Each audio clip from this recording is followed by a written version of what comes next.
Hi, everyone. My name is Amy Vaughan, and I am the Chief Empowerment Officer and owner of Together Digital. This is our weekly Power Lounge. This is your place to hear authentic conversations from women in digital who have power to share. I already introduced myself, so I'm not going to read that again. I flipped the order of my reading. I'll just record it later. That's the magic of editing. I'm sorry, Asia, already. I'm apologizing to you.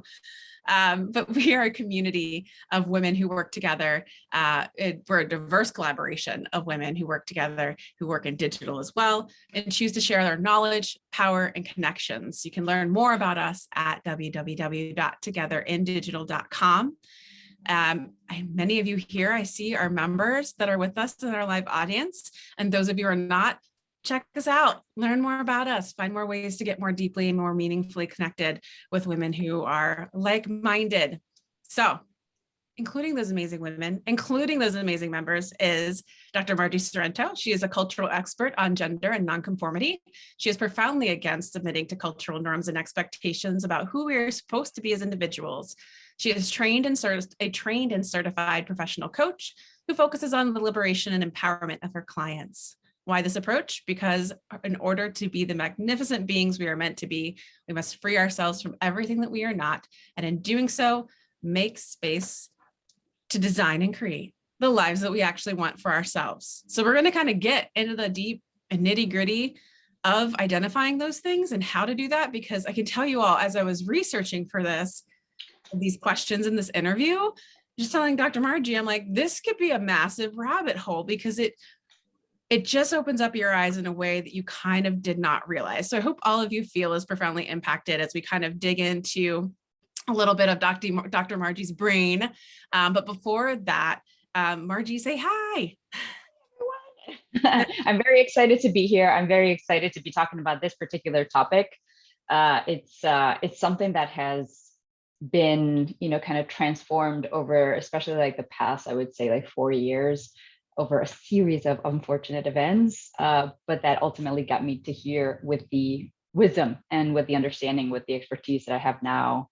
And I'm so excited to share it with you all here and Together Digital, because women's empowerment is definitely one of those big parts of my life and my purpose. So I'm excited. I'm excited to get your questions too. So please feel free to ask any questions, anything that comes up. Just offload that thought onto the chat, and we can dig into it. If we don't get to it at the end of today, I would love to just have a conversation with you after and help you dig into it too.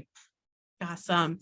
All right, let's get to the questions. So one of the things that I picked up on as I was reading about your background, your services, your clients, and even the research that you did, in that research and those studies with those clients, you talk a lot about nonconformity. And so I think we're going to kind of focus in and around nonconformity for a bit to help you kind of all go on this journey. But for those of you who are maybe not so familiar with what nonconformity is, Margie, I wanted to ask you, what would you define as nonconformity? I would define as nonconformity, I feel like it's the resistance to what we have learned we're supposed to be, and how we're supposed to be, and what we're supposed to think. And this issue of nonconformity is one that we have a choice to embrace, but it comes with some baggage that we have to unpack. So one of the things that I really talk a lot about is how deep our cultural conditioning goes. And it's not just one cultural conditioning, we're part of many cultures: corporate culture, peer culture, your family's cultures, if from different backgrounds, on and on and on. We're always part of some culture. And so it's, how do these messages about who we're supposed to be, how we're supposed to act, who we're supposed to look like, all of these different things, all of the rules, all of the unspoken or spoken of rules, and how they can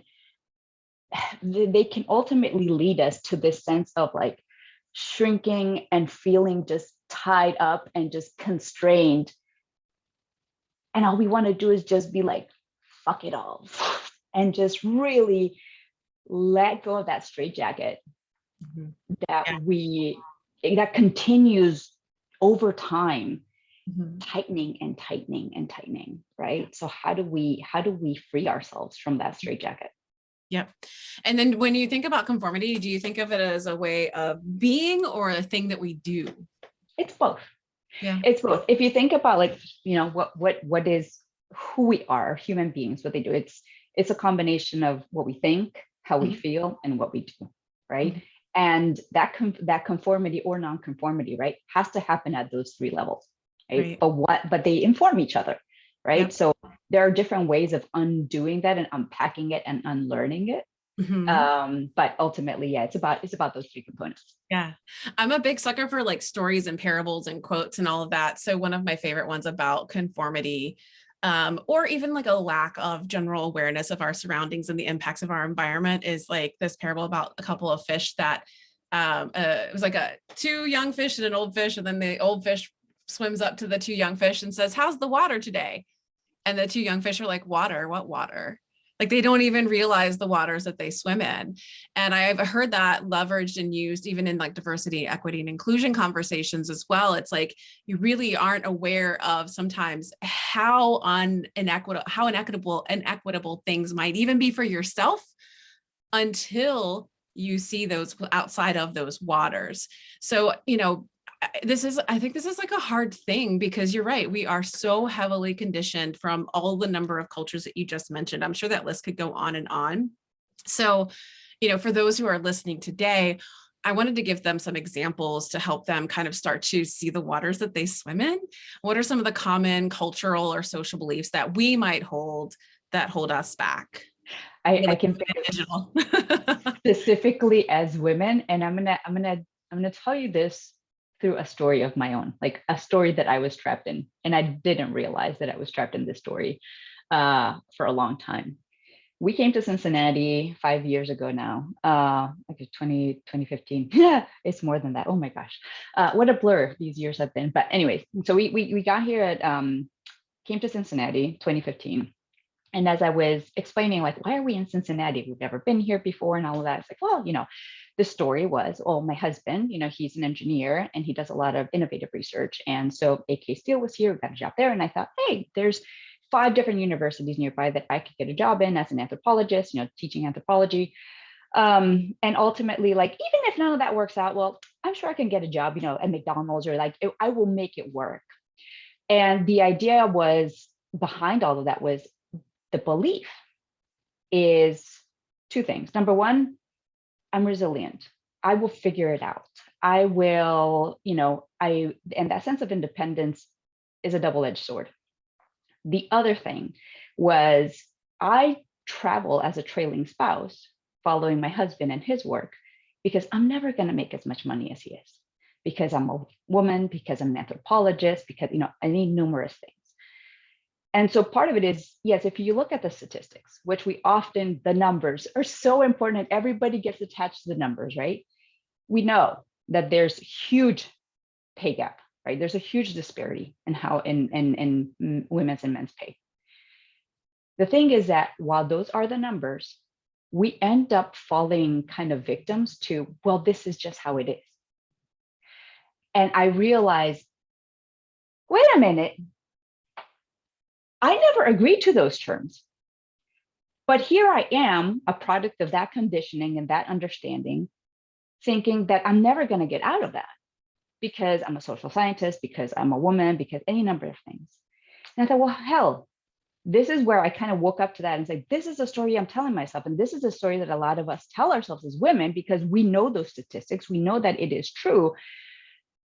But it being true does not mean that we have to continue submitting ourselves to that current reality. We get to decide, do I want that in my life or not? And if I don't want that in my life, what do I need to correct in my job options, in my, the way that I negotiate salary or not, and like all of those things, like go into, I want to get out of this reality that I've been told is the only thing that I'm ever going to know. Right. And I know that those conversations come up a lot in salary negotiation, benefit negotiation, in like, asking for a promotion, like any of these things. It all comes from this deep belief that we are not going to be able to get out of that bracket or out of that role or out of whatever, right, whatever that may be. And so that I know is something that probably really, really affects a lot of the women who are part of Together Digital. Yeah. Well, again, because I was thinking of an analogy as you were speaking, it's kind of the equivalent of walking into a grocery store, and every time you walk in and you get to the cereal aisle, you grab the Frosted Flakes, and all you ever had in your entire life was Frosted Flakes. And then you can go to a new grocery store, but Frosted Flakes, you walk over and you grab it, and then one day all of a sudden you see somebody grab a different box of cereal and you're like, wait, there's more than just Frosted Flakes here. There's like this massive ass aisle of like more cereal than choices than anyone would ever need. But it is so hard sometimes because we are so conditioned to, especially like in the way that our mind works, to stick with patterns and to go with what's familiar and to not stray from that. And it's kind of funny because I'm sure some of you all have grandparents or even parents that will eat the same damn cereal every day for their entire lives. And God forbid they try something different. But it's one of those things, like until you see other people modeling the behavior or making different choices, then do you realize, oh, there's a whole aisle of options that I've honestly never even recognized. Because, in the whole matter of choice, if we don't see that there's a problem, we don't make a different choice.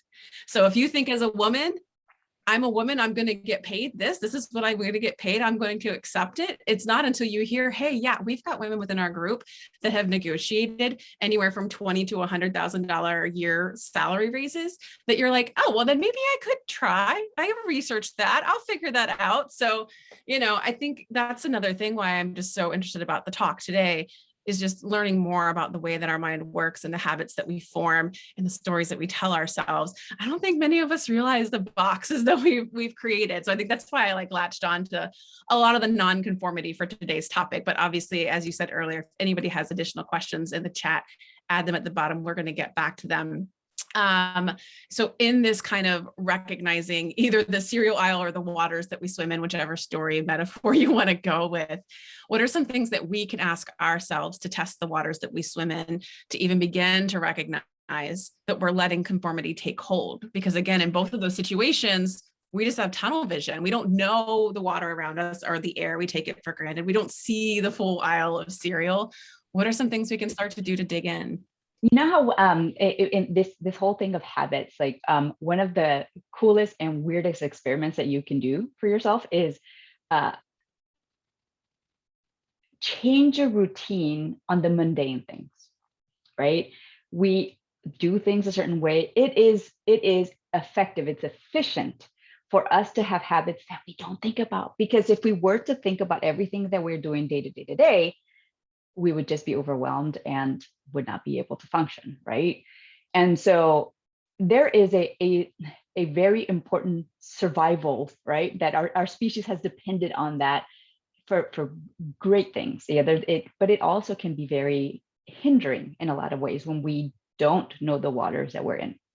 So think about the way that you do your routine every day, or even choose a day where you don't have maybe as much chaos going on in your life, like a lot of meetings or stuff like that, and just literally look around you and go, why do I have things in a certain order? What have I learned about order? What have I learned about how my brain functions, or how my desk is supposed to look, or how, any number of things. It's about examining the basics, right? Is a good way to it's just a small little experiment. What have I learned about what my aesthetic is supposed to look like, or what it reflects about me, or my makeup? Okay. Makeup is a big one. We have all these rules about what daytime makeup is supposed to look like, nighttime makeup, professional makeup, all of these different things. There are all these rules that we have learned. And if you think about it, a lot of us were exposed to, women's magazines, and oh yeah, everybody says something different about what it's supposed to be, but we're always trying to make sense of, but the experts say this and the experts say that. And if you think about that, everybody besides us is an expert. Mm-hmm. Everybody besides us is an expert. And that is so key, because that is part of our conditioning that comes from the time that we are children. Mm-hmm. We are always looking outside for advice, for expertise, for what to do next in our lives, for who to marry, on and on and on and on. Mm-hmm. And that's because the process by which we are like socialized to be accepted, to belong, that part of belonging is really entrenched in the conformity. Okay. We learn that if we don't rattle the cage, if we don't speak out, if we are not seen, if we don't make trouble, like all of these different things, right? That we will live a peaceful life, Mm-hmm. that we will be accepted, that we will be recognized as, a respectable member of society, whatever it is. Like there are so many different messages that come into this. But because of that, we're always censoring ourselves and we're always adapting who we actually are to fit our environment. We don't ever learn how to trust ourselves. And then we get to be adults with our own kids and holy crap, trying to figure this out on our own for ourselves. And at the same time, trying to figure this out for the little humans that we're now responsible for. And it's a mess. And so here's my thing, like my mission now is like, I want to save people the years of torment trying to figure out what this means for me and how to reclaim that power. I want to be able to synthesize this in such a way that it helps other people to figure it out for themselves where they are right now, as well as teaching younger kids, like young adults, Mm-hmm. how to undo that so that they're not spending the next 10 to 20 years of their life, Right. first of all, in turmoil, and second, trying to figure out where the turmoil comes from and how to undo the turmoil. Okay. Mm-hmm. Yeah. It's like the So whole lifetime. it is. It's a whole lifetime, and it's constantly reinforced, constantly in all different ways. And it's a skill that we unlearn, right? The true, like who we are as people, our own behavior, our own thoughts is unlearned from the time that we are kids, because our parents, our grandparents, our teachers are constantly telling us how not to be, how not to say things, how not to act, how all of these things, what questions not to ask. We're constantly being censored over and over and over and over again. And I noticed this, like how profound it was because of the pandemic. We made the choice of homeschooling our kids. I made the choice I was homeschooling my kids for the last 2 years. And in that process, one of the things that I noticed was how agitated I would get when my daughter was being herself, when my daughter was being her flamboyant, energetic, like just, and how confident. And whenever she would say things that were positive about herself, I noticed that there was something that was really agitating in me. And I was very careful not to stop her from doing that. But I was very mindful of, oh my gosh, this is causing me so much anxiety.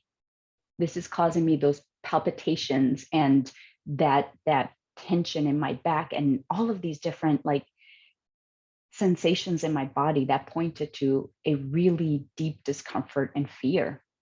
And then I had to really think, hey, she is exactly who I was when I was a kid in so many ways that I was told not to be.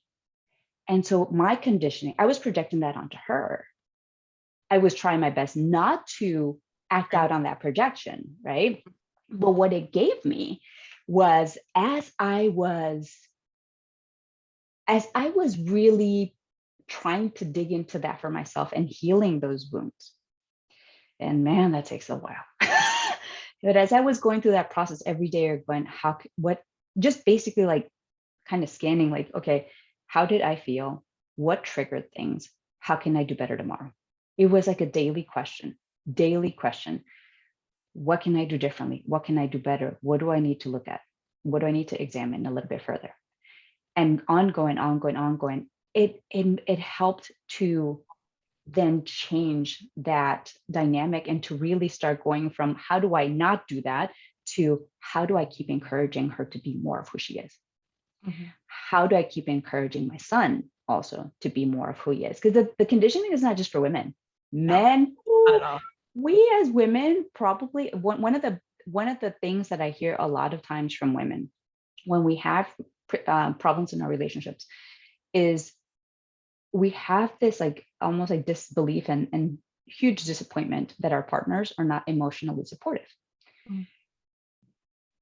And that comes from their conditioning too. Yeah. That's a whole nother story. So I don't want to go into that, but it is, That's a whole nother rabbit hole. but oh yeah, but it is our conditioning. It is a deep conditioning that we all go through in different ways. And it's about bringing awareness to that, Mhm. examining what did I learn about this, Mhm. examining how am I feeling about this, because you have to check in with your body, Mhm. and then going through the process of, okay, now that I understand that I've examined this or I have awareness about this, what do I want to do about it? Mm.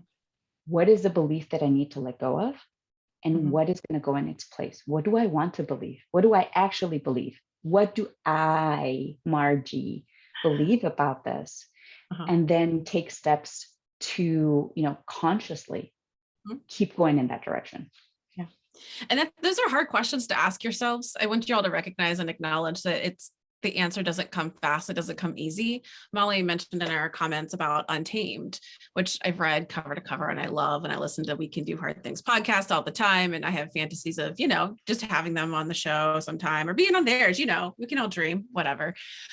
But I got the workbook and some of the questions that they ask you, I would literally just read the question and I'd have to take a week to think about it because sometimes you honestly just don't know. If to remove the noise and the clutter of 41 years of messages from marketing, advertising, family, friends, every interaction I've ever had as a human being, understand those answers don't honestly come easy. I love what you suggested in the very beginning of that question, Margie, which was to kind of just start with the basics and look at it and say, why do I do it this way? Why do I do it this way? Is it because this is the way my mother did it? Like I've thought about that. I was like, what if I just don't wear makeup for a while? Like I don't really think I need it. Like, right, whatever. Zoom will help fix all the imperfections. I'm on the camera all day. And then I started thinking, why do I'm thinking about the way that I put on makeup. And even as I'm putting it on in the morning, I used to sit as a kid and watch my mom put her makeup on in the morning. My grandma never left the house without it. And I realized there's conversations that I remember verbatim with my mom because I would ask, Mom, why do you wear makeup? What is it for? What does it do?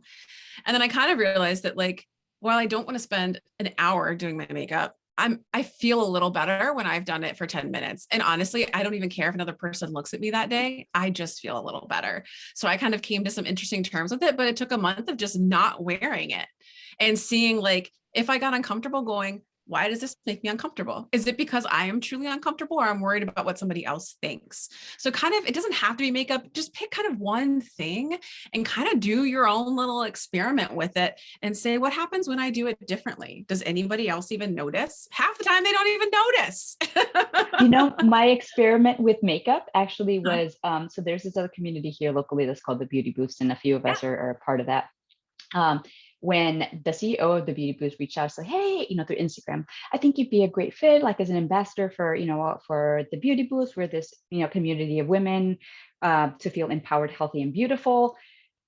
And I like the tagline, but there was something excruciatingly uncomfortable about being a part of the Beauty Boost. I'm like, that's not me. That's not what I do. But here's the thing. I was also at that point where I recognized, oh, this is really this is causing me some turmoil and some massive discomfort. No, that's not me. Yeah. And I had to just stop and go, holy crap, hold on. What is not me about this? Mm-hmm. What is making me so absolutely uncomfortable about being associated with something called the Beauty Boost? Mm-hmm. And because I tend to, I love big challenges because it shoves me into a completely new world and just I will figure it out. So I joined. I was like, you know what? This makes me really uncomfortable. I don't know why. I am sure I'm going to learn something. And what I did was basically a year of experimenting and understanding and examining, what does beauty mean to me? Mm-hmm. What have I learned about beauty? And the opposite of you, Amy, where you were like, I'm just not going to wear makeup. I did the opposite. I wore more, and I wore bold colors, and and it doesn't matter if it was daytime or nighttime, and was just really exploring, what is it about this that I like or Yeah. not? And what did I learn or not about it? And you know what I realized? That as I went on and on with this experiment and tried bold and different colors and just played with it and all this different stuff, it gave me this outlet for creativity that I never gave myself permission to have. Mm-hmm. And I never gave myself permission to have that, because what I learned was that smart girls don't do that. Mm-hmm. Smart girls are not into superficial things like makeup and fashion and stuff. So because my identity was deeply entrenched with being smart and educated, I'm like, well, I can't be seen. Nobody's going to take me seriously Mm-hmm. if I put makeup on, if I look good, so I had to not, right? And I can't hide this face. Okay. So it doesn't matter that I don't have a lot of makeup on. I am, and this is one that was very uncomfortable. I'm attractive. I get that. But I am uncomfortable with being beautiful. And there's a whole lot of baggage that comes with that. But all that to just say, the opposite can also be true. Play with makeup. You don't have to go anywhere. Just take like go in front, look at what you have in your vanity and go, what's the boldest look that I can do with what I have right now? And just play with it. Don't even look at tutorials. Just see what just magically is born out of you by just giving yourself permission to try. Mm-hmm. You will learn from that too.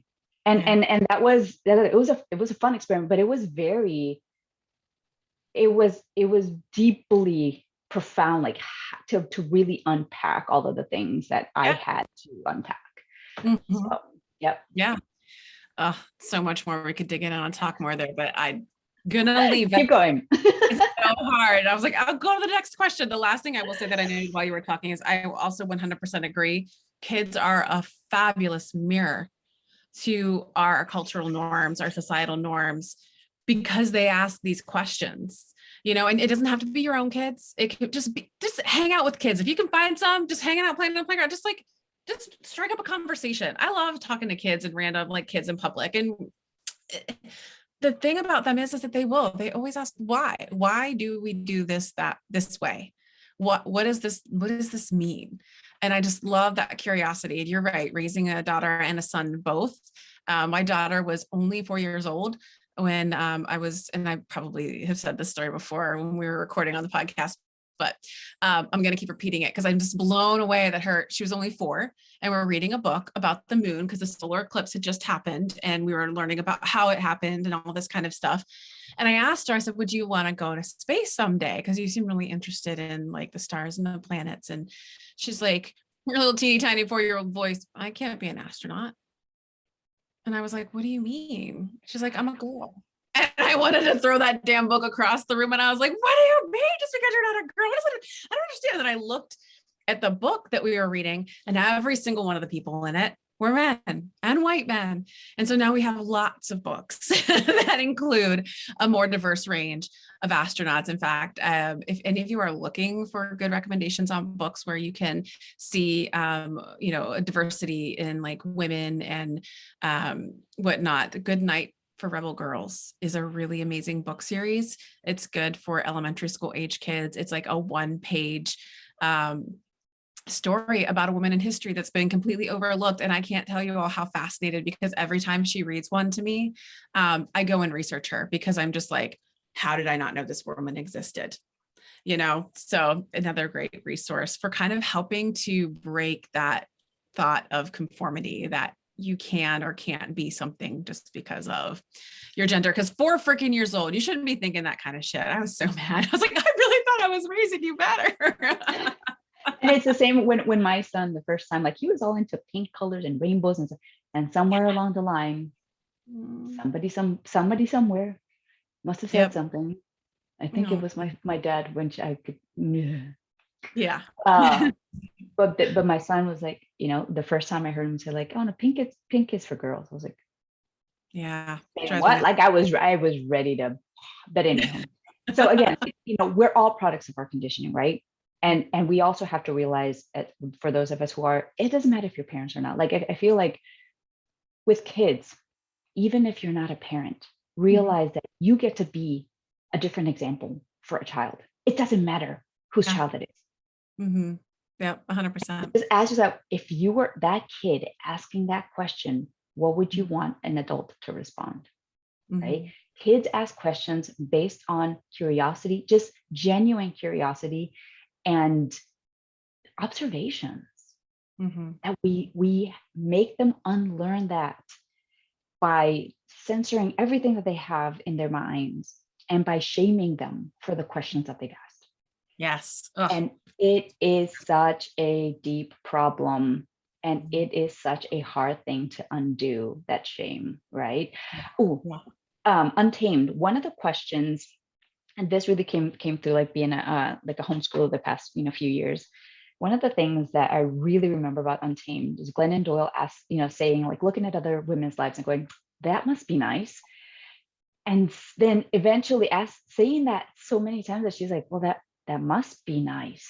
That must be nice. There's something there that I actually want for myself.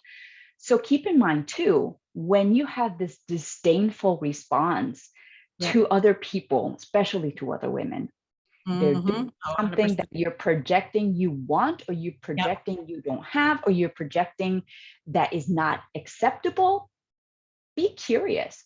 Don't invest in the shame cycle. Don't go, oh, I'm a bad person for thinking that. No, you just get to say, I am a product of my conditioning. And now that I'm aware of this, I need to examine and I need to choose what I want to believe about it. Right? Because the more that we get curious around it, the more that we just examine our beliefs, it doesn't just help us. It helps us to help other people, and it helps us to be more open to other ways of being. Yeah, I love that. And I agree with you. I've said that before too. And I've seen the awesome, again, quotes on it. It's just like follow your envy, or turn your envy into motivation. I think there is something, again, when we kind of, and especially women. I mean, I've experienced it growing up as a woman, running a women's organization.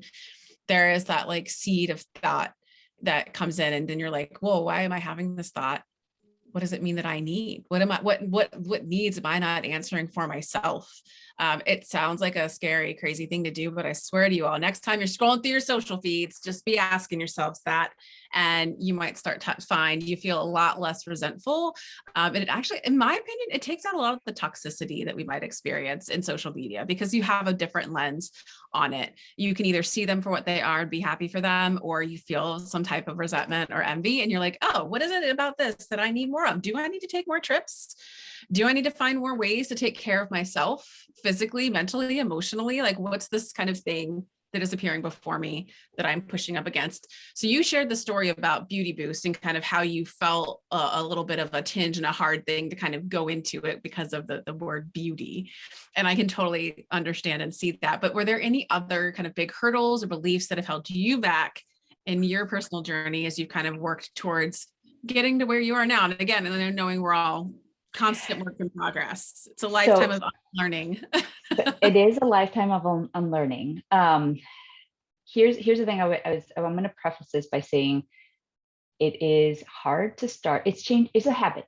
It's ultimately a habit of the mind, right? That we have to change. I don't know how familiar you are with like how habits. I love this because this makes it simple for people to understand. When we are habitually doing or thinking something, right? We're in this unconscious phase. Let's say it's something that is not positive, is not serving you. You're then unconsciously incompetent. Okay. Then you realize this isn't helping me. I want to change this. I want to fix this. Then you move into the being consciously incompetent. It takes a while to be in that stage.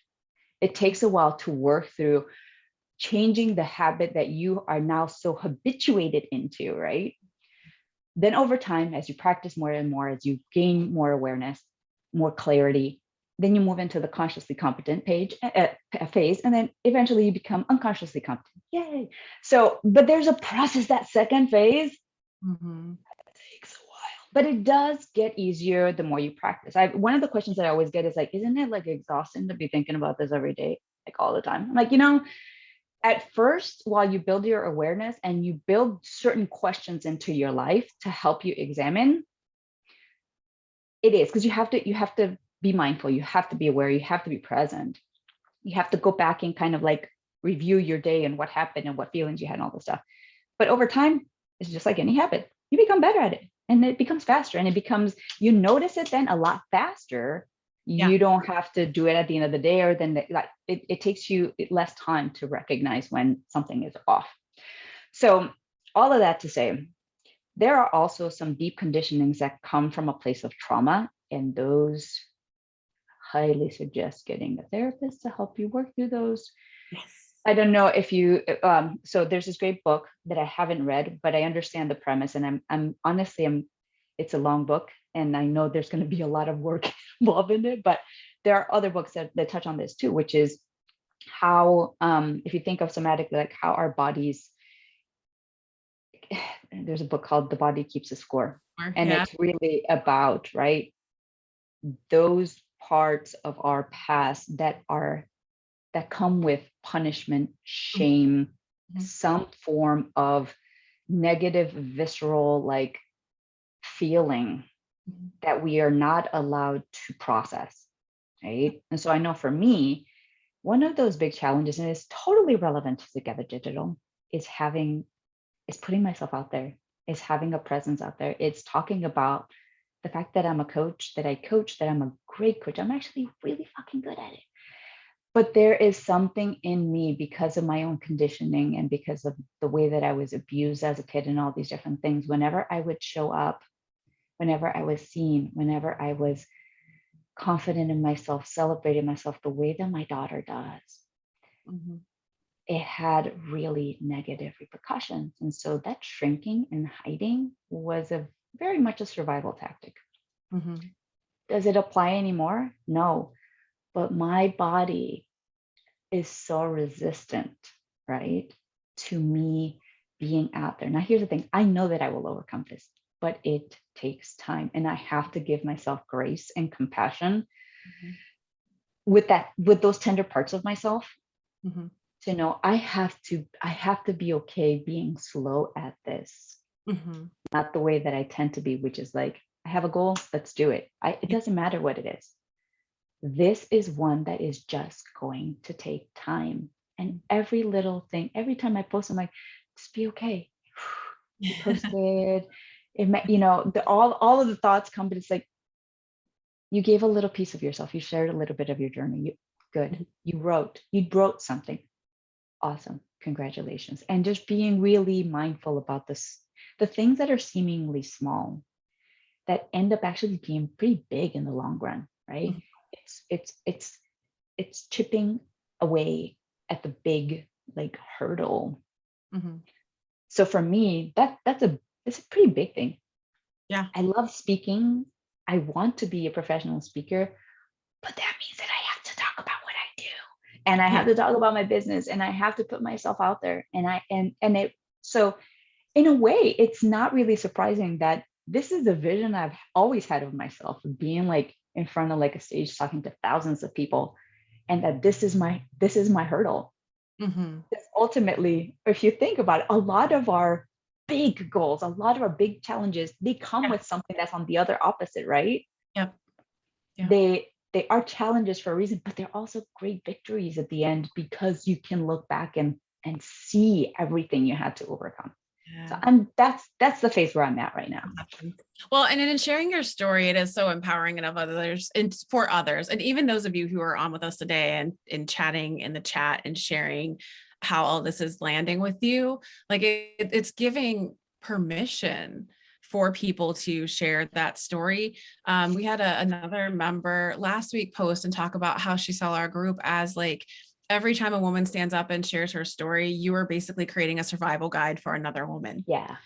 And so having gone through childhood trauma such as you have, it's never an easy thing to open up and share and talk about. And you definitely need to be at a certain point of healing before you can do that.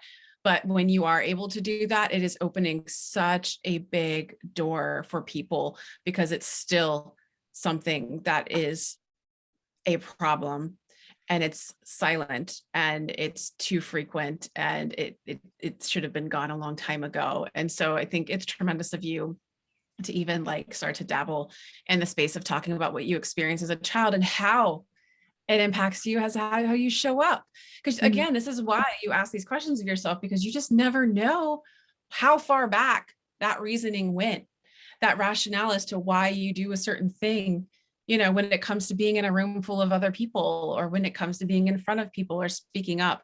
I've read the first maybe 60 or 70 pages of The Body Keeps the Score. I wish there was if anybody knows of or finds a book that is similar, but maybe doesn't quite, it dives deep, like it's very research focused, and it shares a lot of very traumatic and triggering stories. I'm not the kind of person that can like watch violence on TV. And I mean, I can read and watch like sometimes crime shows, but honestly, since I've like had children, I can't do that anymore. I don't know why. But I think once you kind of get past the case studies of what these folks have experienced, what is amazing is that you do see how they come to the other side of it. And a lot of it is, a bit of finding ways to give back or reparations to, and things like that. But then also how much our mind and our body are truly connected, and how people who have basically lost the use of certain limbs for an amount of time thinking there's something physically wrong. No, it was completely something that they had experienced. It was some trauma basically playing out in the body. It's fascinating. Again, another great topic, another fabulous rabbit hole. Right. But and I will say that I'm gonna a mini obstacle right now that is very specific to, and I'm just gonna put it out here because I feel like it's really calling to me right now. That is very particular to Together Digital is feeling like a bit like an imposter of like, I'm not at the level of these women. What could I offer? Because what I am offering is when I can offer is not really about the professional aspect, right? What I can offer is this. It's the tuning into who you are as a person. It is the overcoming challenges. It is the self. Mm-hmm. And what have we learned about that and professionalism? The two don't go together. You don't mix professional and personal life. We also know that that's bullshit. Yep. As I said, that's but again, there's deeply entrenched belief of like, what, and I've complained to other people before, like, what can I offer to women? Like I learn all the time from you, and I love the camaraderie, and I love being able to support you. But what can I offer? And other than offer coaching on, and I know a lot of you look for career coaching. I'm like, that's not where my best skills are. Sure. Okay. Because I don't know your space, like as an industry. Sure. But I can help you with everything else. So that's part of it, is just like being okay with, it doesn't matter if it's not in your space, in your industry specific space. I can support you as people in different ways. Right. Yeah. I agree. Yeah, no, personal and professional. That's the thing I love about owning my own business, is I can just throw every piece of conformity to the wind and say, it's my business. I'm going to do what the hell I want. Yeah. And I want people to treat each other fairly. I want space for women to feel equal among women, which we don't yet. You can't put 5 women at a table and have every single one of them have the same amount of equity. And so that's like a hard culture to shift and a hard culture to change. But yeah, and I think it is too, while we're mostly digital marketing and advertising, we're all brands. We're all trying to create a presence. We're all trying to create impact. You for yourself, you're your small business. You're your face up. You are your brand. That's a hard thing to kind of get through, because everything about our conditioning, even professionally, has kept us from doing that. And so I think what you're doing is absolutely relevant to our women, because I have just seen too many naturally gifted and talented women who love what they do in this field kind of just shrink and let like the world and certain cultures and things like that just mow them over. So you absolutely fit, and you absolutely belong here.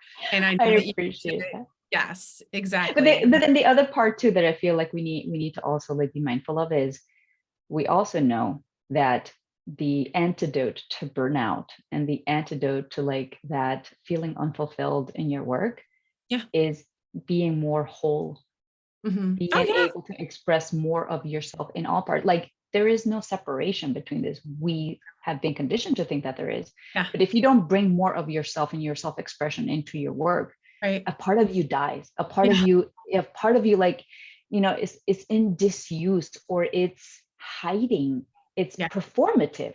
Mhm. Yeah. It's And exhausting. It's exhausting it as is. It like is. it's one of those things. I literally posted about that this week. I was spending some time with Molly and Julie in person, and I just felt so grateful for being with them in that moment, because there's something amazing about being able to just, you're not pretending, like you're yourself, Right. whether you're at home or whether you're at work. And Yeah. honestly, those two things have become the same for so many of us this last 2 years. It's like, can we all please have that freedom? Can we all please have that peace of mind that when I show up to work, I can just be me, and I'm still doing a phenomenal job. I'm still helping people, but I don't have all my perfect days. I don't have everything like in order. It's just like, I'm a person like anybody else, and I can show up human, whether I'm at work or I'm at home. And to me, honestly, that's a huge privilege. And I know it's a privilege that not a lot of women have. It's heavily conditioned into us. So I was like, I can't remember what it was that I said exactly. I don't know, Molly, if you remember, but I was like, I forgot what it was like to just show up and not be myself. Like I really Yeah. just forgot. Like I get on calls with people for corporate partnerships and stuff, and I'm like, I hope I don't say something wrong or swear too much, or it's so hard. Like I have just forgotten how to show up and be, because I've had 2 years of this, to be that person that was like, proper Amy, everything together. Let me take notes. Let me use the jargon. Let me, look smart, but not too passionate or too aggressive, because if I do that, then I'm going to have a talking to. It's going to show up in my performance review. And it has before. I got called aggressive. Anybody who knows me, they'd be like, what? Amy, I'm passionate. I'm not aggressive. Anyhow, so a couple more questions, then I want to make sure we have time for our live audience to ask. So let me look at the last few and see, how does modeling what we think is ideal hold us back, especially when we are told that if we look like X, if we know Z, this person over here, and we have, that thing that so-and-so has that I just need so bad. What does success even look like? How do we begin to kind of deconstruct this whole world that's been built into our minds, that there are certain things about us that have to be true before we are successful as a person or happy as a person? And I would even extend it to, it's not even who we're supposed to be, it's what milestones we have passed and Yeah. achieved. They're achievements, right? It's these things, it's this formula that we've all been told that we're supposed to have, right? The education, then the house or the marriage, however you want to see that one, and the kids, and Right. the job, like all of the things that are supposed to be in place before you're like, yeah, you've arrived, congratulations, here's your trophy. No, nobody gets a fucking trophy. And most of us now realize that we can't all be going off of the same formula for success or the same understanding of success, because we're not all the same. No. We all have different paths. But the thing is, like, that is such an outdated, like 1950s model of like what success looked like. And we're still holding on to it. We're still holding on to the white picket fence. No, burn that shit down. I don't need a picket fence. Yeah. I need to live my life in all the ways that are right for me. Mhm. But again, that goes back to like deconstructing, like, what have I learned about what I'm supposed to have? Right. What did I learn about the achievements I was supposed to reach, or Yep. the salary I was supposed to, to achieve to feel Yes. successful in my job, One- or the number of kids. And man, that will okay, I'm going to just say this because it's pertinent. Yep. Even the number of children you're supposed to have to be happy. Um, and then if you, like me, go through miscarriages, that'll mess you up. Yep. Um, everything, every like, stop and just go back and think about, like, what are my goals? Mhm. Were those goals that I learned I was supposed to have? Or are these goals that are actually for me to live a fulfilling, Mhm. kick-ass life in the way that I actually want? Yeah. Because even the idea of owning a house, if you like traveling and being in other places, there's Yep. this deeply seated belief that you must set roots somewhere, which means Mm-hmm. having property and a house Yep. and That's the right. That was dog exactly and the the, example like I was all of the thinking of. things. And Yeah. it doesn't give you the space Mm-hmm. to envision a different way of being that is actually going to be good for your soul. Like I Yep. was even thinking about this not too long ago. Like I love traveling. Mm-hmm. And I was like, Eric and I both were like, we have a house and we have children now. We must set roots somewhere, give stability to our kids and all of these different things that we learn. And it's like, man, I never envisioned a life where, oh, wait a minute, maybe I can have a house here and a house there and a house there. Like that was not ever an option. It's like, but that's more in line with what I would actually like to do with my life. I'm like, okay, cool. I can work on that now. Now that I have the freedom to be Mm-hmm. able to design a different life for Yeah. myself. Yep. But do look at the formula. What is your formula for success? That is so And true. take it apart. Take it Yeah. apart bit by bit. What is the house supposed to look like? How many, like how much, even the amount of property, let's say, that you can, like all these different things. Or what is Mm-hmm. your, penthouse apartments, was whatever the case may be. Look at every single aspect of the life, the goals that you have defined yourself up till now, and ask yourself methodically, is this actually for me? Mm-hmm. Is this Yeah. career for me? Is this job for me? Is this promotion for me? Is this trip? What you name it, deconstruct it all, because that's Yeah. the only way that you're going to arrive at what actually makes me feel good. What do I want? Mm-hmm. Yeah. I love it. And then sit with that question, and Yeah. then start feeling through it, feeling Yeah. through it. Don't think about it. Yeah. Close your eyes, shut your brain, feel it. Can you even imagine too for a hot minute? So say like you start to deconstruct these things and you think about that.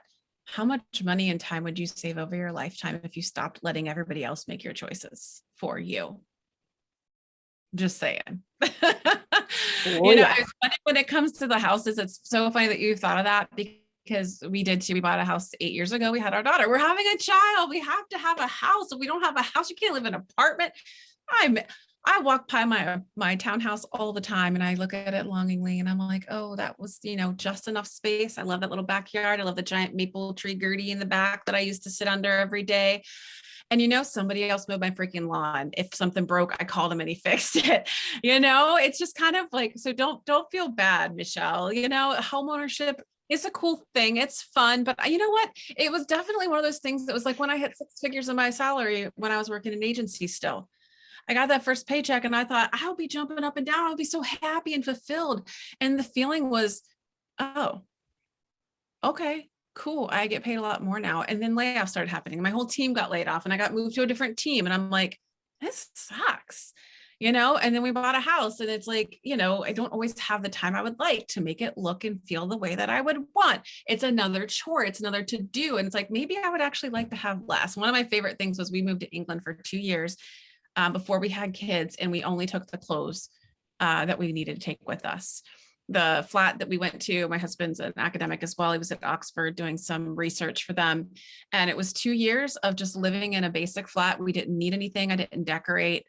And we just spent so much more time traveling, spending times outdoors, hanging out with friends. Like it was just really interesting how like less of that gave me more in other spaces. So that's the other benefit I think of doing this. All right, we're coming up close to time. This has all been so good, Margie. I knew we were going to go at or over because we're both talkers.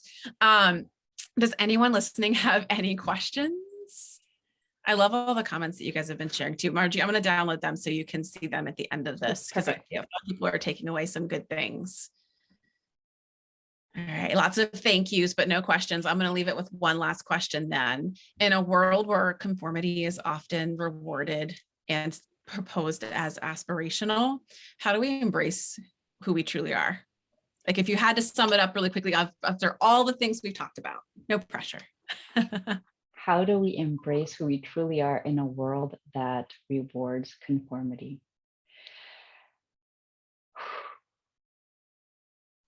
Letting go of the need to belong. Mm, And that could be like a whole series in itself.